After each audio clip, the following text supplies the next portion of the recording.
Okay, it says we're recording. So this is episode 12 of the Northwest Edmonton show, starring me, Trevor Abusafi, and our very special guest today, Councillor Andrew Knack, who is the current councillor for Ward 1 and is now running again for council in the new Nakota Iska ward. How are you doing today, Andrew?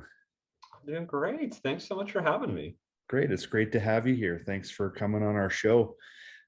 Your ward is mostly on the west side of town, but the northern part of it does represent some people who are in our little group here of north of the Yellowhead and west of 97th Street. So I'm glad that you can come on our show. We're definitely not, interviewing the counselors from the south side because that's not our focus here, but we're happy to have you. You're now the second official counselor from the city to be on the show. Miss Esslinger was last week, and we're happy to keep going. I'm hoping that I haven't talked to him yet, but I'm hoping that Councillor Zadok will join us one of these days. Yeah. If he's not too terribly busy. I know he's out doing lots of stuff, so eventually I'll send him an email and invite him as well. So Good plan. all right, so we're going to follow the same basic layout that we have for all the other political interviews that we've done. I've got 4 or 5 questions that I'm asking everybody, and they're just basic questions and getting to know all of the individual candidates on a little bit more personal level than not just what comes out of your website. So we're going to do the same thing here. No surprises, but why don't we start out with a bit of a biography of you? Where did you come from, and what gets you to today? Well, thanks. So in terms of my bio, I was born in Edmonton, but actually grew up just west in Spruce Grove. I was there for the first 18 years of my life, and then moved into Edmonton in early 2002. And I was moved in, and I just started at the University of Alberta. So I moved into the city. Was still with my parents, and we moved into the Meadowlark area, and was really enjoying it there. Finished up my degree, and then it was interesting because I remember they came home one day and they said, "Oh, they're going to be building the condo across the street from where we live," and we're talking literally across the street, not like across the street, but like literally across the street. And then they said, "Oh, you can buy in there, and then you can live across the street from your parents." And we all sort of laughed a little bit. And then I remember thinking about it a bit more. I'm like, well, I love the neighborhood, and I'm a newly graduated university student. I'm not. I don't really have a ton of money, so condo's a good up, good price point for what I'm looking for. Mhm. And yeah, then I just thought, why wouldn't I? And so I moved across the street in 2008, and I've been in the same area ever since. And again, right across the street from Meadowlark Mall and the Jasper Place Library. I've loved it. And after I graduated is when I really started to get a bit more engaged in what was happening in the city. I spent a lot of time not invested in municipal politics early on. I followed provincial and federal politics a lot more closely. And when I ran in 2007 was the first time I ran. I didn't know what I was doing at that point in time. I'm sure glad I didn't win, because I did not deserve to at that point. I didn't understand the difference between municipal and provincial issues. I hadn't really been engaged with the community. For me, it was about wanting to see younger voices being represented on city council. And at the time I was 23. And through that experience, I sort of woke up the next morning after I lost and realized public service is where I wanted to go. So then I started getting involved with the community leagues in the area that I live in. I started engaging community leagues outside the area that I lived in. Started going to city council meetings, started getting really invested in different civic issues. And yeah, as it continued, just really started to love what municipal politics was all about, because it's not partisan. And at the same time, I had a business in West Edmonton Mall that I ran, so I worked close to where I lived, which was great. And yeah, all in all, I'm just really excited that I've had the opportunity to live where I have for the last many years, almost 20 years now. And I'm just so fortunate. It's a great space to be, and yeah, then I got invested in community and finally got elected in 2013 after a couple failed times, and here we are today. So did you run in 2010 as well? And Did. Yeah, ran in 2007, failed miserably. Ran in 2010, failed less miserably than I.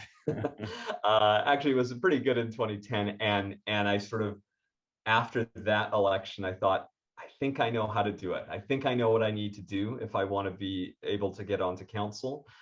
And so I put a lot of time and effort over that remaining 3-year period, and was very fortunate when folks gave me the chance to serve them in 2013, and been serving Ward 1 since 2013. And as you mentioned, the ward will be changing a little bit, and it's going to be, the new ward name will be Nakota Iska, but a lot of the ward is still intact. So excited to hopefully have the opportunity to continue serving if people give me that opportunity.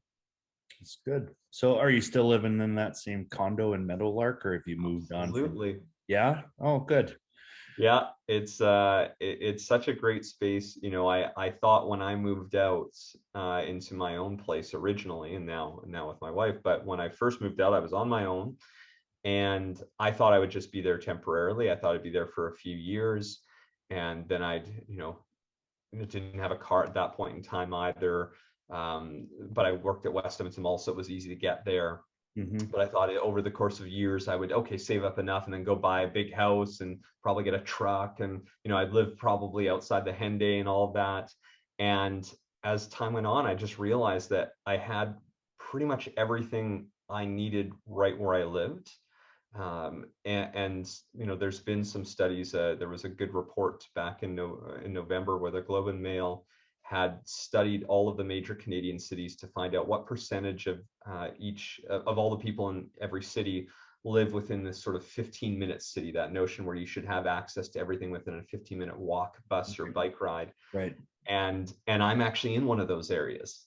Oh, And cool. there's only 15% of Edmontonians that live in an area like that, and I'm very fortunate to live in this space. And it was sort of by fluke originally, because I just moved into Edmonton with my parents, and now it's absolutely my choice. It would be so hard to want to leave this space, or, you know, maybe go within a few blocks, but I truly love it, and I like the condo lifestyle too. I'm not as big into yard maintenance and things like that, so it's nice to be where I am, and I just love living right by the Jasper Place Library in particular. It's my, I think it's probably, maybe, you know, City Hall and Jasper Place Library are sort of the two buildings that I love the most in the city, because, you know, I love what the library stands for, and I just love being so close to that space.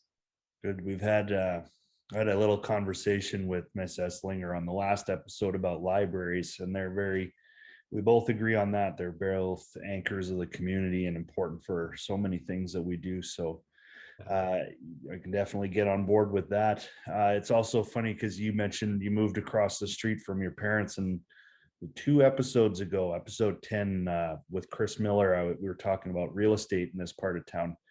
And I was relaying a story to him that the guy across the alley from me, basically, he'd grown up in the same house his whole life. His dad built the house, I think, in the late 50s. And he was 19 years old and ready to move out of his house. And the house across the street, like literally across the cul-de-sac, was being rented to some folks, and they moved out. So the guy went to the landlord, the guy that owned the 19-year-old guy, went to the landlord, and he said, "Hey, do you want to sell it?" And he said, "Sure." So he moved across the street, and that was like 40 years ago. And he's been living in the same house for 40 years, moved once, and it was 180 feet. He's moved. That's his joke, is he moved once in his entire life, and it was only 180 feet. So, you know, you got Meadowlark's a great part of the town too, part of Edmonton. And, you know, we get a lot of great community feeling from that neighborhood, as I'm sure I get from living in Lauderdale. You know, people who move in love it, tend to stay and stick around a while. So this is an interesting comparison between Meadowlark and Lauderdale. Let's get moving on to the questions here. Sure. The first question I have for you is, in the upcoming campaign, what issues are most important to you personally? Whew. Well, I think probably the issues that I'm most interested in personally are I think some of the biggest ones that are of interest to the folks in the ward as well. Um, we're about to begin construction of the single largest infrastructure project in our city's history with the Valley Line West LRT. And when you're going through a construction project with something of that scale and size, there's a lot of excitement, and as you can also imagine, a lot of uncertainty because that's a lot of construction for many, many years.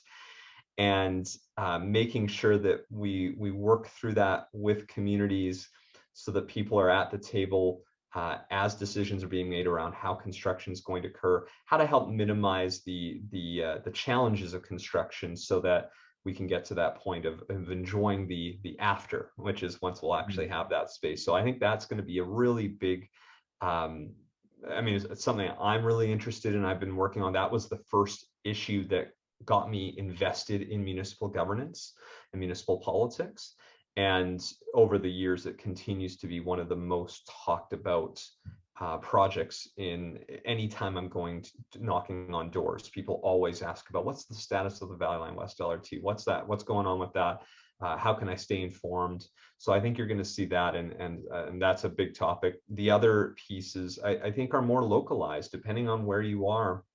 There's going to be topics related to the growth of our new neighborhoods. You talk about the fact that here we are talking about the Northwest, and you look at the communities in the very northwest corner of the city of Edmonton, which are three of the communities that I represent, the communities of Starling, Trumpeter, Hawks Ridge, and we even have Kinglet Gardens now that's just beginning, the first few homes under construction. Pintail Landing won't be too far behind that. And you go into those neighborhoods and they have a very different set of needs. Talk to the residents there. They love the fact that they're, in the city, but not really in the city, in the sense It that kind of they're feels rural in a way. very much so. And yet, you talk to the folks that live there, and of course they want to have access to certain amenities and services. So being able to see some of those things, from like even just basic grocery stores to restaurants, different options like that. And they're starting to see a little bit of that. But the other civic services, things like, what about fire halls and fire prevention? What about some of the access to recreation facilities, which is there will be one a little further to the south of them. But that's really what you see, is that depending on where you are, that you sort of have a collection of communities in the ward that each have their own series of needs right now.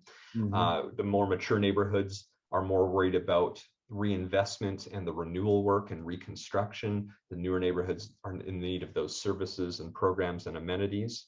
And so I sort of like the fact that there's, outside of really the Valley Line West LRT, there isn't one specific project that everyone's focused on. It is really a culmination of different projects that will help make their community a better place. And so working on each and every one of those, and it's the programs, the services, it's also some of the basic infrastructure, the roadway network to get to those things, the transit service, which, starting in the folks in the Northwest are going to have transit service finally after years of not having it. So it's those type of things that I think really matter to each of these communities in very different ways. Yeah, it's funny about the LRT. I've lived in the city most of my life. I lived in southern Alberta for a while, but I was born and raised here. And the LRT was originally put in when I was a really small child.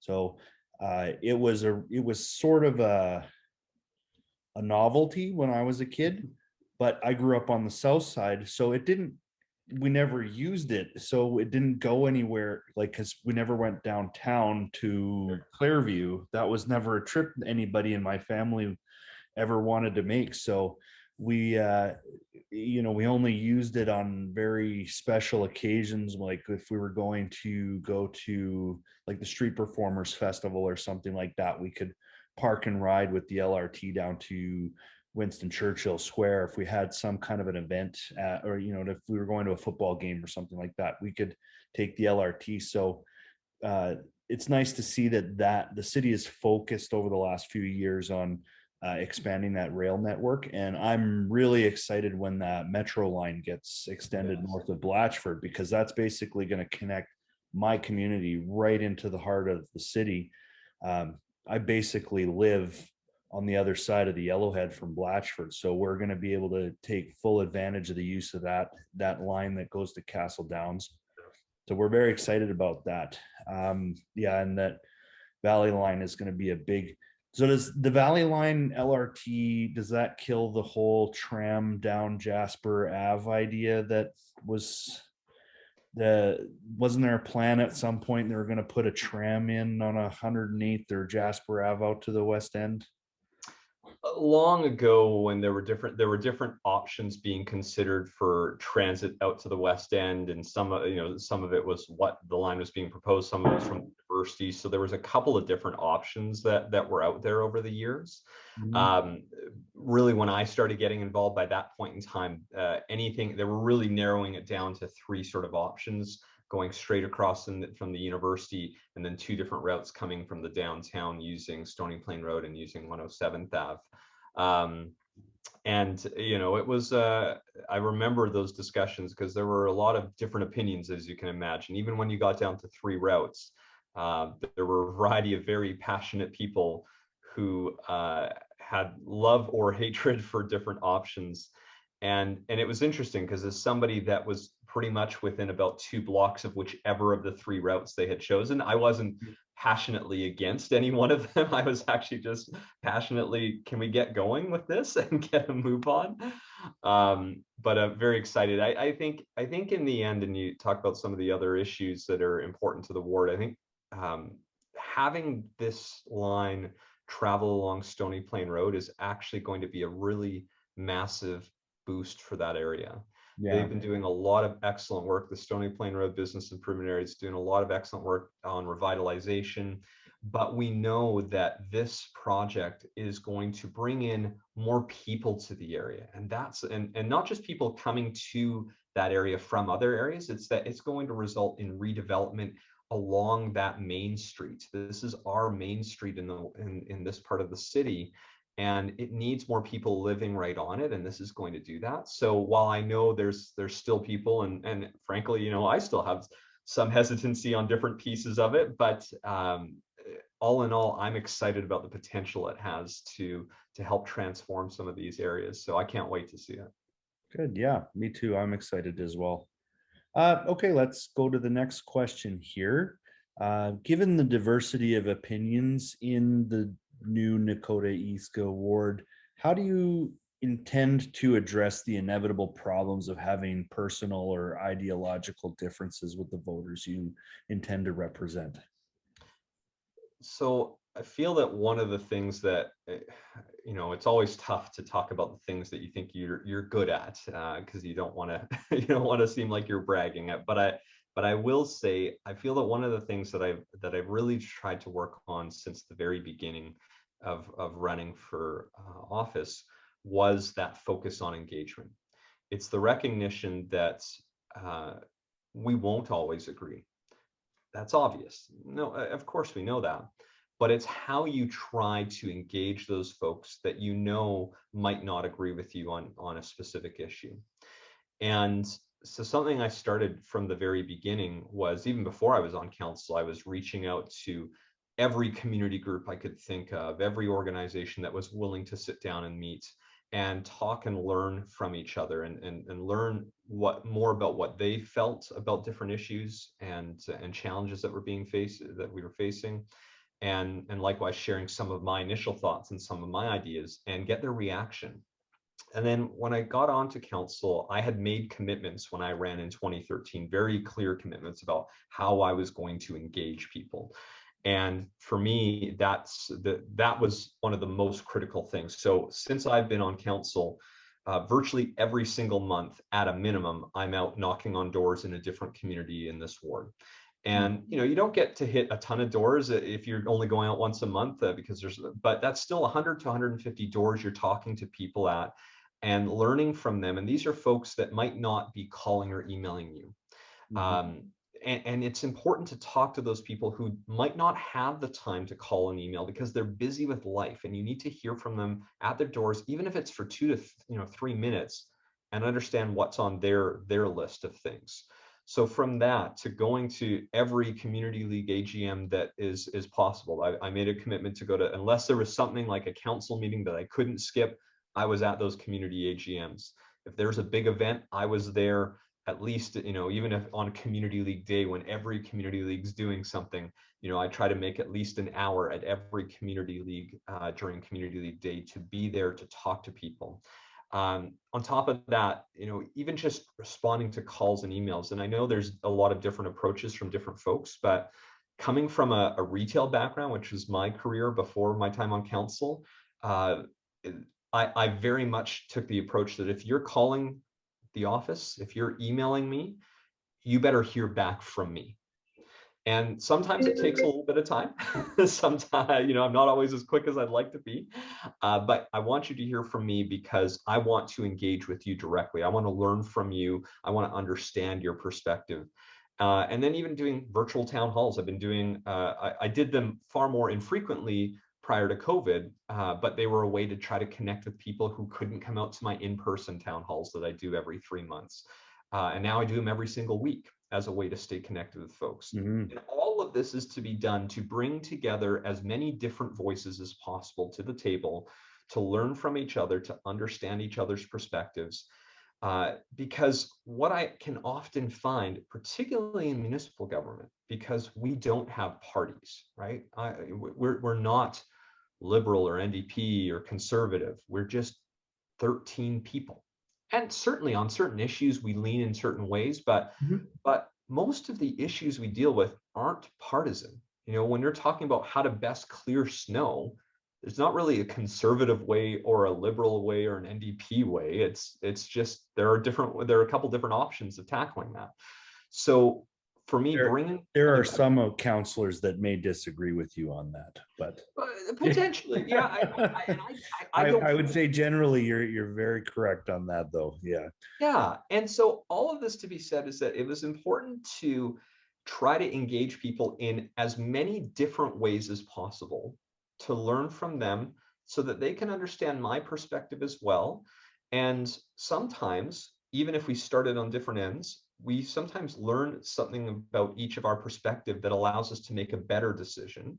Sometimes we won't agree. And I mean, I was fortunate in 2017 when I ran again that I got a fair amount of support. I wasn't expecting quite the result that I got. And, I got about 68% of people who said that they wanted to have me continue to serve them in 2017.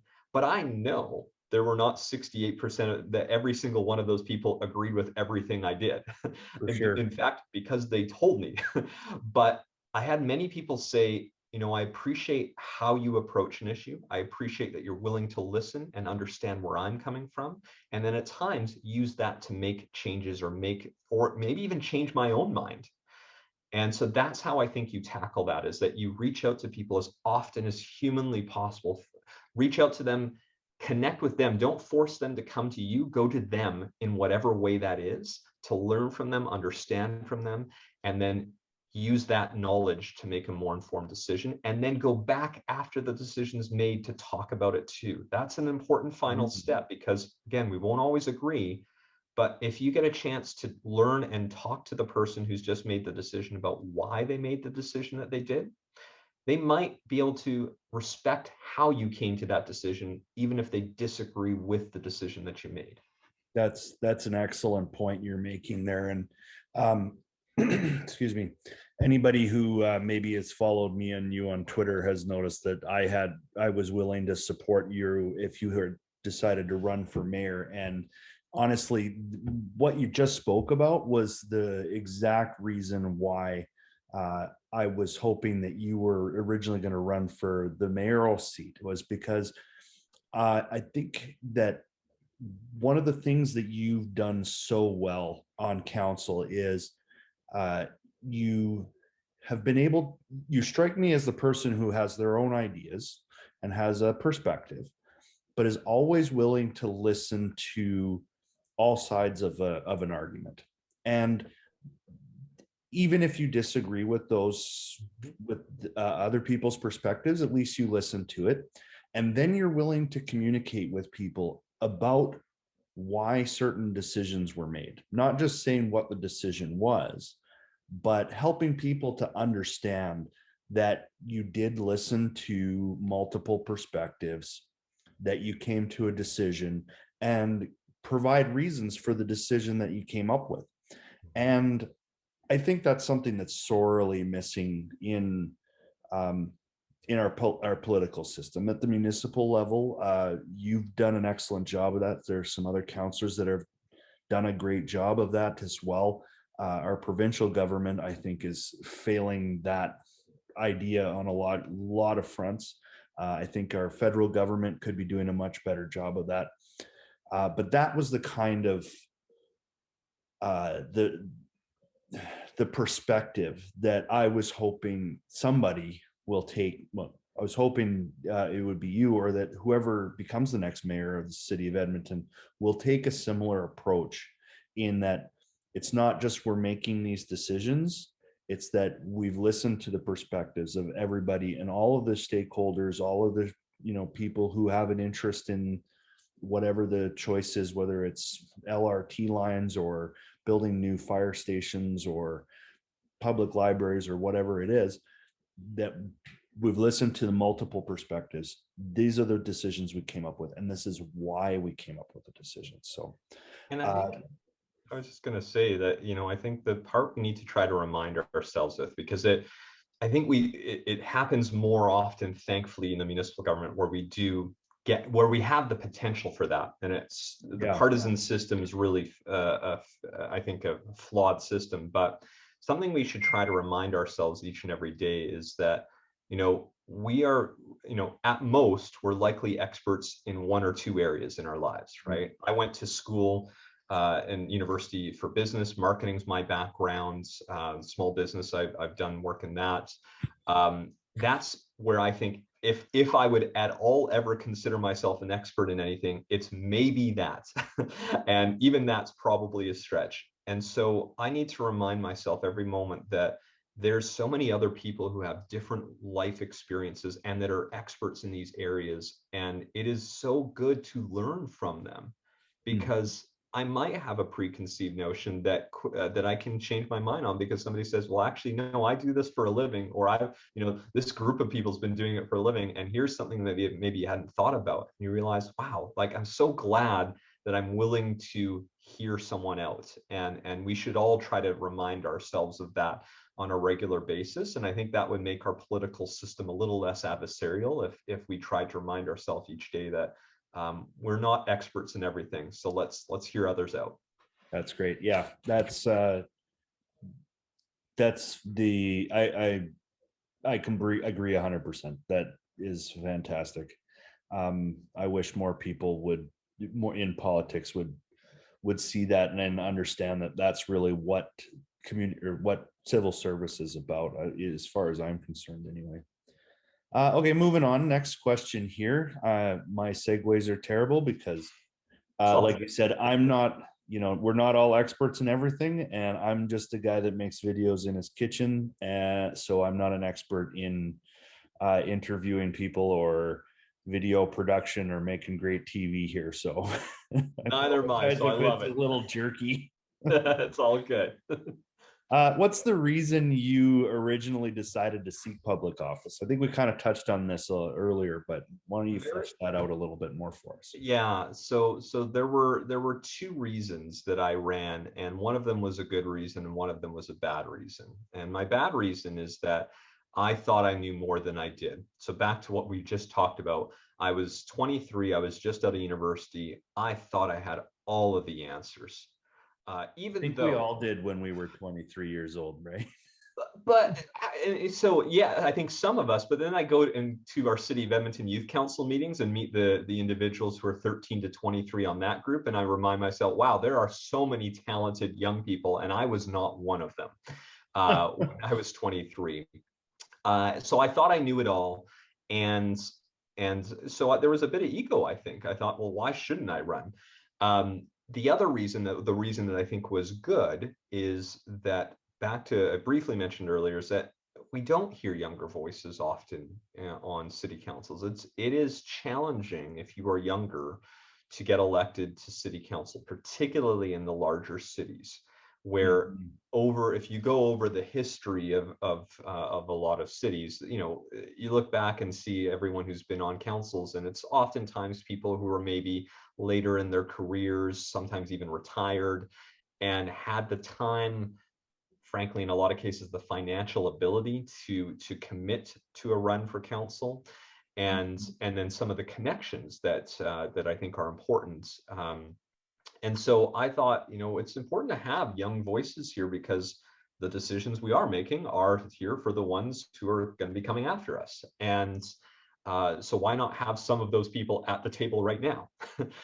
And so I gave it a shot, and like I say, it was a wonderful experience. I'm glad I did it. If knowing what I know now, I probably would have told 23-year-old me, don't run, because you literally don't know the difference between municipal and provincial issues.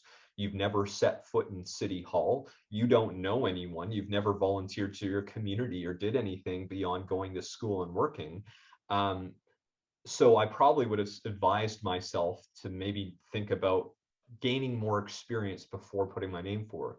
But for me, that I gained experience by doing it. And then I got invested in public service after that point. So truly after that point, it was about wanting to give back. And I know that's the cliche answer, but I woke up the next morning and I realized that everything I just went to school for wasn't a waste, because I'm glad I had that experience and that knowledge.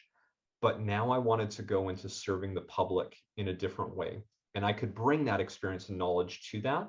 But I really recommitted my life to finding a way to help serve. And that might have been through elected office, but it was also going to be maybe working with the City of Edmonton as a public servant, working with Edmonton Public Library, working with different folks that are doing that work each and every day. But I'm sure glad I did it when I was 23, even though it was a big loss. But it was a great experience, and it really helped move me down a different direction in life. Good. Yeah. It's amazing what you can learn from a failure, right? Nobody likes to fail, but sometimes the best thing you can do in life is just try and see what happens, right? I do that a lot. I've done that many times over my career. It's just like somebody will say, can we do this? And I'll say, I don't know. I've never tried it before, but why don't we give it a shot? If you're willing to try with me, I'm willing to give it a try. And we just try. And, something, either you learn that you've done something good, or you've learned maybe you just shouldn't do that anymore. Like, Yeah. I learned a lesson once when I was early in my career in construction, that I just probably should not get involved in masonry, because somebody asked me to build a brick wall. Yeah. And I said that, like, well, I've never done it before, but I think I understand how it goes. And the result was just absolutely atrocious. I will tell you a quick failure story where I learned a lesson like that too. While I was in university, I tried working with college pro painters, and now I'm afraid of heights. And so I thought, okay, let's give this a go. And my first day of the actual painting part of the job, I go up the ladder. I'm up there at the top. I have my paint can. I'm ready to go, ready to paint this windowsill. I'm excited about it. And then this wasp flies by me as I'm getting ready to paint. And I'm on this ladder, afraid of heights. And I'm terrified. I'm like, I'm going to fall off this ladder. And then within a few seconds, I walk back down the ladder. And it's like, well, I'm glad I tried it. And that career ended within 10 minutes. We used to have guys that show up on framing crews, the same thing. We'd hire them with no experience at all, and they'd say, well, I really want to try, I think it looks really cool, we want to give this a shot. Or say, okay, you know what, here, we'll hand you a hammer and a tool belt and show up at 8 o'clock in the morning and see how it goes. And sometimes they were great, and sometimes you'd find their tool belt on the lunchroom table at break time, because they'd just leave at about 11 o'clock. Yeah, no, that's funny. Like I always try and new things, and but I'm always upfront with people when if I haven't done something before, I'll let you like, hey, but I don't know, let's just try it, let's do it, see what we find out. And that's, I think, a great way to learn. Yeah. What do you want people to know about you as a candidate, and why should they vote for you? Well, I think we've started to already cover through our conversation a lot of what I want people to know about me and the type of person that I am. And this ties maybe into that, why I hope people will give me consideration this time around.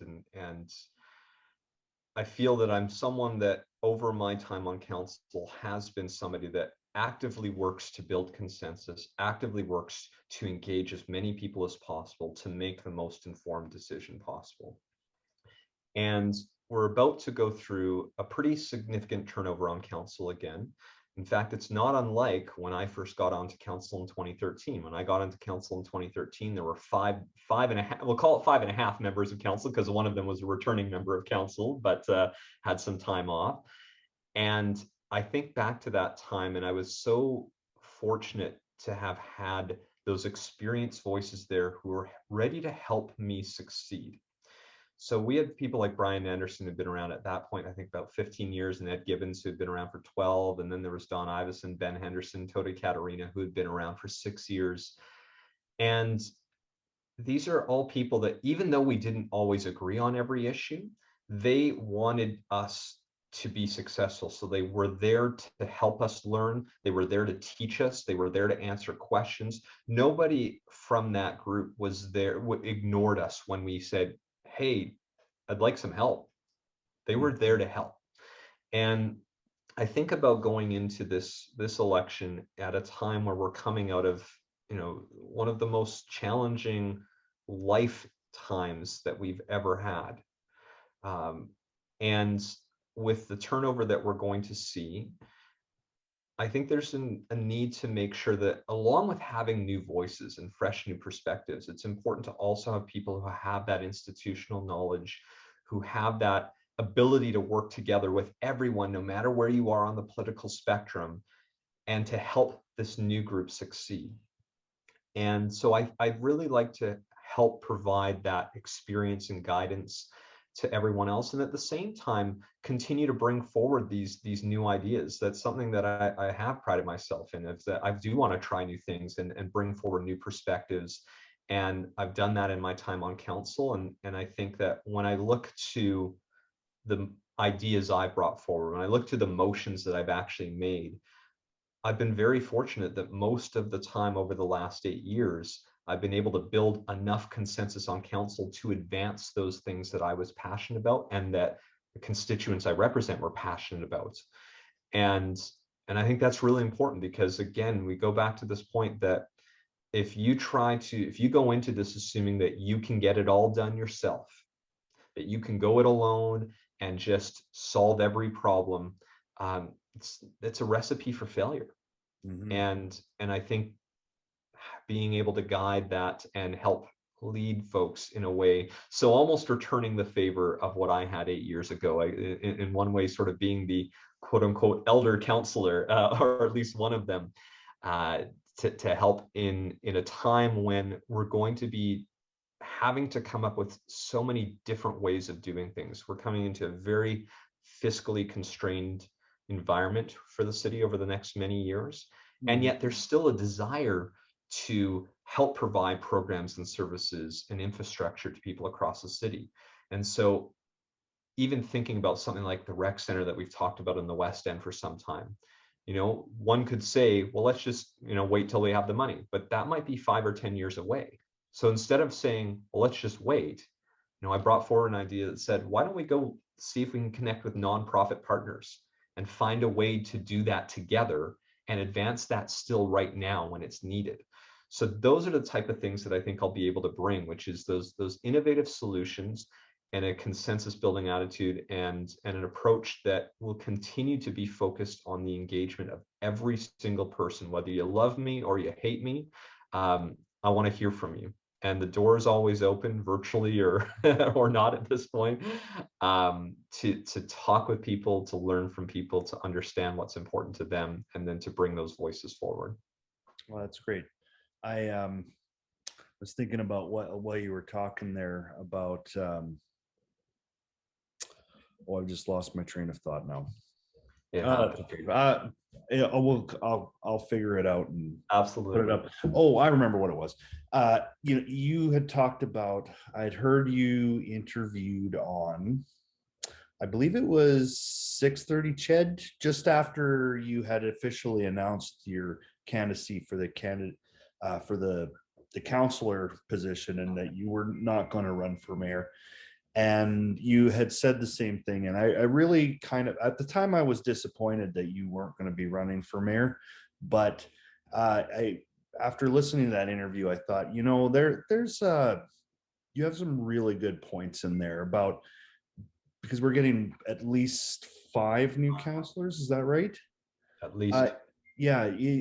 Having somebody, and Miss Esslinger had echoed the same point 2 weeks ago on the show as well, where she had said it's important that you have some people who know what they're doing, and you can't just completely collapse the whole system of city governance and have all of the councillors be brand new. And that really kind of turned a key in my head when I heard you say that, and it makes sense. So I'm less disappointed now that you're running for councillor than I was when you originally announced that. So good points. Thank you. Is there anything else before we kind of start to wrap things up here? Is there anything you specifically wanted to talk to, maybe say to the people watching this show? Is there anything we haven't touched on?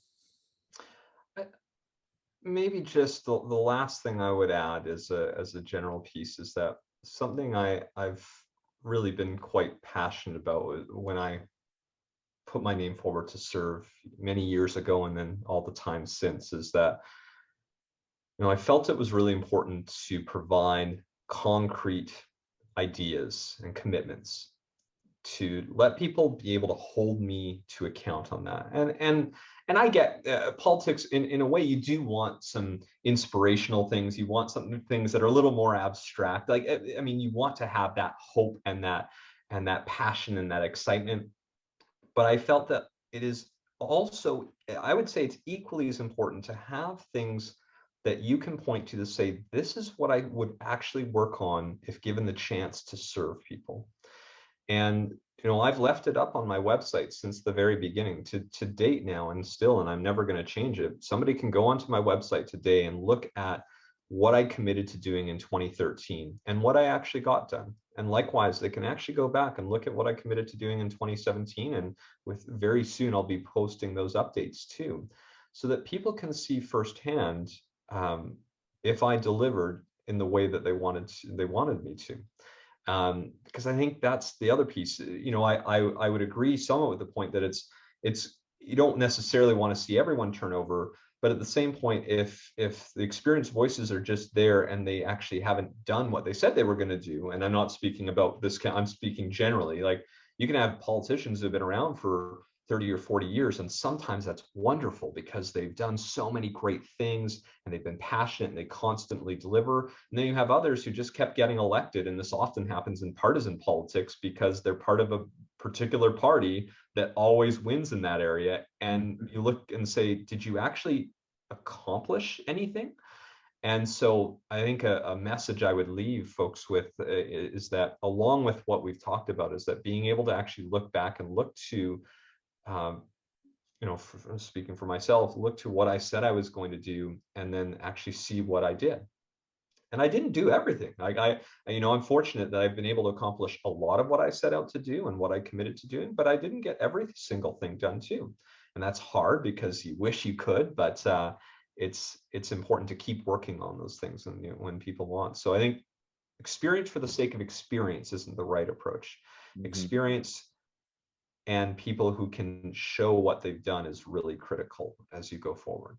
Yeah, that's good. I have, as you were saying that, yeah, I did say it's nice to have those returning voices, but you're absolutely right. Experience for the sake of experience is not necessarily a good thing. And I was thinking, I won't mention their name, but there's one politician in the northwest part of Edmonton that I had it in mind when you said that, as they just keep getting elected because of the party that they represent, and just have not done anything. So I appreciate when people are willing to say these are the merits that, or these are the things I've said. And I've mentioned integrity many times on the show before too. Integrity to me is saying what you're going to do and then doing what you're going to say. So if you have this platform where you said, these are the things I committed to, this is what we got done, this is what we didn't, this is what we're going to try. I mean, that goes, even you and I I'm sure we don't agree on everything politically, but I really appreciate that standpoint of saying, like, these are the things that we're doing. And it's not just about, a party platform or a particular ideology. It's actually about getting things done and about working together with the community. So that's great. I thank you again for that. So if people have more questions for you, they want to get a hold of your campaign, what's the best way for them to reach out to you? Oh, you name it. There's pretty much any way. I'm happy to chat with people. So if you're on social media, I'm pretty much on every single platform, including TikTok, but I don't do dances on TikTok. If you search my name, you can pretty much find me. Do you do sea shanties though? I haven't done much for some time. I do want to. I really love the excitement of it and what TikTok brings. I'm just not that creative. So, but you can find me on pretty much every form of social media. So whether it is TikTok, Instagram, LinkedIn, Facebook, Twitter, I'll be there. And I'm the one that runs my accounts because I think it's important to be there to connect with people. Beyond that, you can give me a call. You can go to my website, and it's just andrewknack.com or andrewknack.ca. It's the same. So no matter which one you type in, you'll get to the website, and there's spots where you can contact me right off the website. We'll have a campaign phone number set up soon there, just so people will be able to call me directly if they want that. They'll see me at their doors, of course, and that's I've been doing that, like I say, for virtually every month for the last 8 years that I've had the chance to serve. So people have a chance to connect with me face to face. And yeah, really, and of course, I've been doing a virtual town hall pretty much every single week. Generally, I do them on Monday nights. But if anyone goes and is on, and they're watching this, they're on Facebook, and they go to my page, you'll be able to see the last year's worth of virtual town halls. And so you don't have to watch them live. You don't have to participate live, but if they want to, they can. I stream them through Zoom and Facebook, so people can even join live on Zoom and ask questions of me directly. So I try purposely to make sure it's like a town hall and that I don't control the entire agenda. So you name it, you'll be able to find me, and always happy to hear from people. And again, whether you agree with me or disagree with me, it's critical that people take the time to share their thoughts. That's the most important part, because we won't always agree, but you're always going to get a person willing to listen, a person willing to learn somebody's perspective, and hope people take that chance to reach out anytime they want. Okay, awesome. So anybody watching, if you're watching on Facebook, I guess the description's up here. If you're watching on YouTube, it's down here. So we're going to link to all of your social media and give everybody the contact information. So if you're watching and you want to contact Andrew, you should be able to find all of that information in the description. And just a quick thing, I guess I don't do enough, is if you've watched this all the way through till the end and you like the video, click the like button. write a comment. If you have any questions for me, I answer basically everything that's written in these videos, comments as well. So fire comment, like it, share it, do all of that kind of fun stuff that we're supposed to ask people to do on social media nowadays. So, and one last thank you again to you, Mr. Knack. Thank you again for coming on the show. This has been great. We're running up against the amount of time I think that we allotted for this. So I'm sure you've got things to do and places to go and people to see. So thank you once again, and we will look forward to seeing your campaign for council continue throughout the rest of the year. My pleasure. Thank you so much for having me. It was great to have this conversation.